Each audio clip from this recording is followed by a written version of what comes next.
आइए मुलाकात करते हैं देश की दिग्गज इलेक्ट्रिक टू व्हीलर कम बनाने वाली कंपनी एथर एनर्जी से। 2013 में तरुण मेहता साहब और स्वप्निल जैन साहब ने इस कंपनी की थी शुरुआत, और इलेक्ट्रिक टू व्हीलर्स और सॉफ्टवेयर, चार्जिंग इंफ्रास्ट्रक्चर और स्मार्ट एक्सेसरीज बनाने का करती है कंपनी कारोबार। एथर एनर्जी की एक प्रोमोटर हीरो मोटोकॉर्प भी है। 14% से ज़्यादा मार्केट शेयर है कंपनी के पास इलेक्ट्रिक टू व्हीलर सेगमेंट में। और आइए मुलाकात करते हैं, हमारे साथ कार्यक्रम में शामिल हो रहे हैं कंपनी के एग्जीक्यूटिव डायरेक्टर और चीफ एग्जीक्यूटिव ऑफिसर सीईओ तरुण मेहता साहब, जो कंपनी के ईडी हैं, सीईओ हैं। आईआईटी मद्रास से आपने इंजीनियरिंग डिज़ाइन में बैचलर्स और मास्टर्स दोनों डिग्री हासिल की है। ईवी सेक्टर में आपका करीबन करीबन 10 साल से ज़्यादा का गहरा अनुभव है।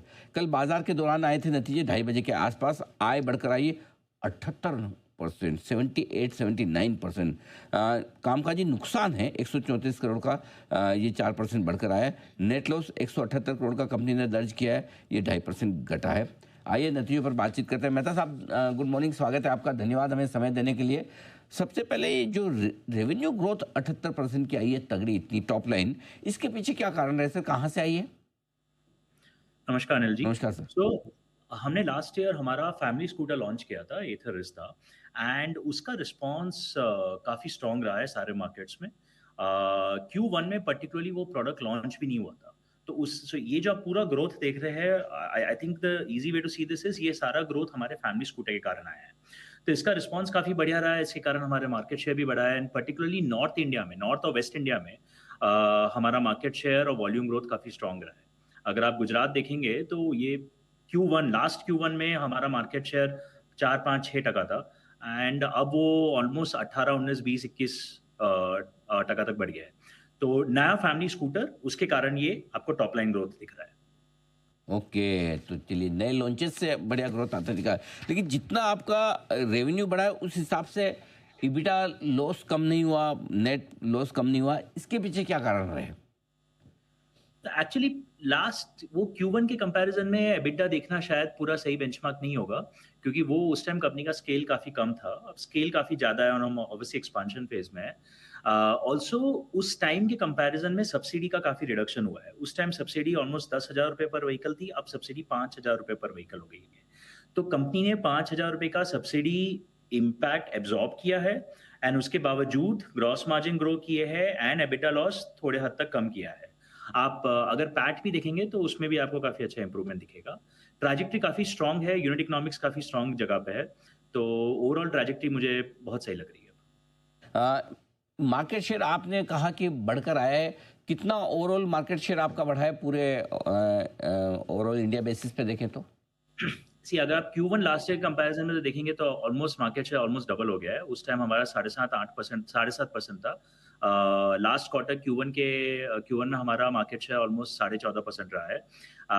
पर्टिकुलरली गेन्स आए हैं हमारे Gujarat, Maharashtra, MP, Rajasthan, Uttar Pradesh, south India में इथे मार्केट लीडर बन चुका है। Q1 में हम सबसे सबसे बड़े प्लेयर थे। तो ये जगह पे हमारा स्ट्रॉन्ग ग्रोथ रहा है। इवन पिछले क्वार्टर के कंपैरिजन में, Q4 के कंपैरिजन में भी मीनिंगफुल ग्रोथ रहा है मार्केट शेयर में। एंड ऑब्वियसली अभी जुलाई अगस्त में तो मार्केट शेयर और भी बेटर रहा है हमारा। अच्छा, आपने कॉन कॉल में एक बात और कही, रेयर अर्थ को लेकर कि उसका क्राइसिस है, सप्लाई कम है। किस तरह का असर आप देख रहे हैं अपने प्रोडक्शन पर, सेल्स पर इसका, और क्या कुछ इसमें आप स्ट्रेटेजी में बदलाव कर रहे हैं sir? Anil ji, actually rare earth magnet एक बहुत ही बढ़िया एग्जांपल है कि आपको इस ईवी इंडस्ट्री में, ईवी इंडस्ट्री का जो पूरा इलेक्ट्रिफिकेशन हो रहा है, इसको नेविगेट करने के लिए आपको क्यों टेक्नोलॉजी पे ज़्यादा इन्वेस्टमेंट करना पड़ेगा। क्योंकि हमारी इंडस्ट्री में ये एक एक्सेप्शन नहीं है, ये एक रैंडम चीज़ नहीं है, यही रोज़ का खेल है। सप्लाई चेंज हो रही है, टेक्नोलॉजी चेंज हो रही है।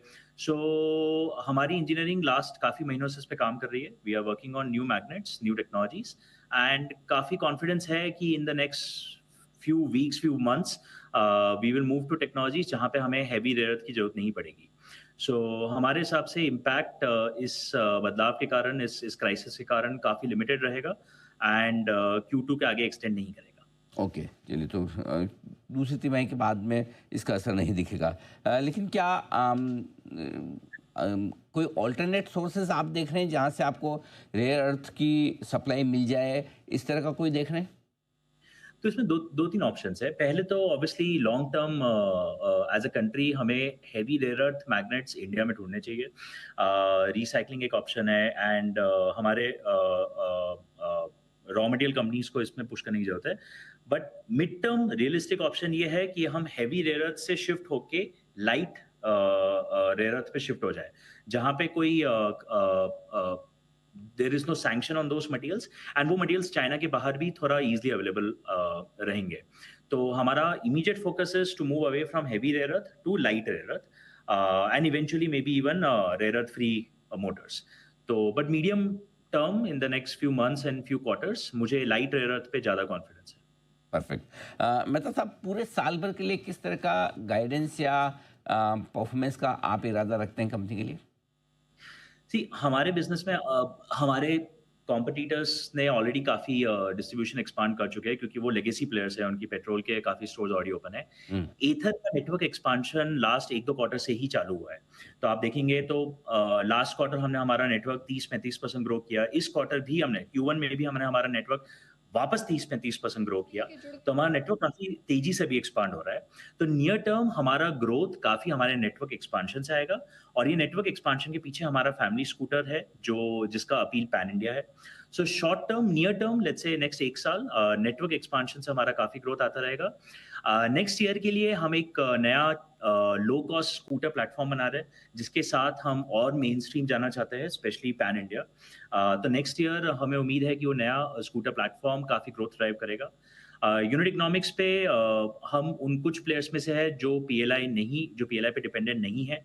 तो हमारी यूनिट इकोनॉमिक्स काफ़ी सस्टेनेबल है और काफ़ी रेसिलिएंट है। खाली 2-3% का सब्सिडी डिपेंडेंस है। तो हमारी यूनिट इकोनॉमिक्स ऑलरेडी काफ़ी अच्छी जगह पे है। और उसके ऊपर इस साल हम हमारा बैटरी टेक्नोलॉजी चेंज कर रहे हैं, एनएमसी बैटरी से एलएफपी बैटरीज, जिससे हमें फर्दर यूनिट इकोनॉमिक्स में इंप्रूवमेंट दिखेगा। तो दोनों जगह नियर टर्म काफ़ी स्ट्रॉन्ग ट्रेंड्स है, एंड इस साल ऑब्वियसली ग्रोथ पे मुझे काफ़ी उम्मीद है। परफेक्ट। बहुत बहुत धन्यवाद मेहता साहब, आपने समय दिया और विस्तार से कंपनी की परफॉर्मेंस और आगे के प्लान्स के बारे में जानकारी दी। Thank you so much sir, और उम्मीद करते हैं कि इसी तरह की दमदार परफॉर्मेंस आपकी कंपनी की आने वाली तिमाहियों में भी बरकरार रहे।